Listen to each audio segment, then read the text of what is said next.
तर एनसीपी विलीनीकरणाबाबत पवार कुटुंब मोठा निर्णय घेणार आहे। आधी विलीनीकरण मगच नेतृत्वाबाबत चर्चा।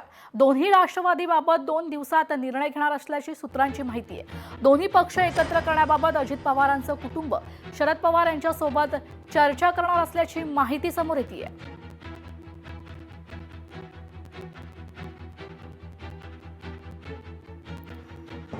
आपले प्रतिनिधी मीनाक्षी म्हात्रे आपल्यासोबत फोन लाईनवरून जोडले गेलेले आहेत। तर मीनाक्षी, आपण पाहतोय एनसीपी विलीनीकरणाबाबत पवार कुटुंब मोठा निर्णय घेणार असल्याची माहिती समोर येते। काय अधिकची माहिती? निश्चितच आपण पाहतोय की अजित पवार यांच्या निधनानंतर अजित पवारांकडे असलेल्या खात्यांसंदर्भात किंवा मग संपूर्णतः बारामतीतल्या राजकारणाचं भवितव्य पाहता संपूर्णतः आता अजित पवारांच्या या सगळ्या जाण्यानंतर पवार कुटुंब आता मोठा निर्णय घेणार आहे।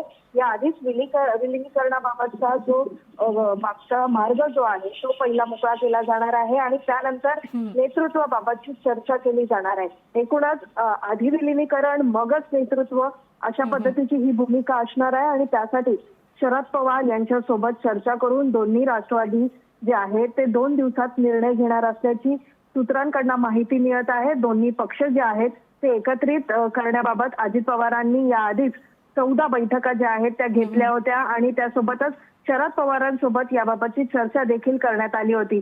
या संदर्भात आपण पाहतोय की शरद पवार यांच्या राष्ट्रवादीकडनं स्वतः सुप्रिया सुळे असतील किंवा मग त्यांच्या पक्षातले जे प्रमुख नेते आहेत जयंत पाटील असतील, शशिकांत शिंदे असतील, अमोल कोल्हे असतील, हे देखील यावेळी उपस्थित राहतील। तर अजित पवार यांच्या कुटुंबाकडनं संपूर्ण त्यांचे दोन्ही पुत्र जय पवार असेल, पार्थ पवार असतील किंवा मग सुनेत्रा पवार यांच्या उपस्थितीमध्ये हा निर्णय घेतला जाणार आहे आणि अंतिम निर्णय जो आहे तो शरद पवार घेणार असल्याची माहिती आहे।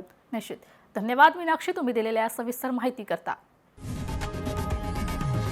लोकशाही मराठी ऐका, पहा, जागरूक रहा।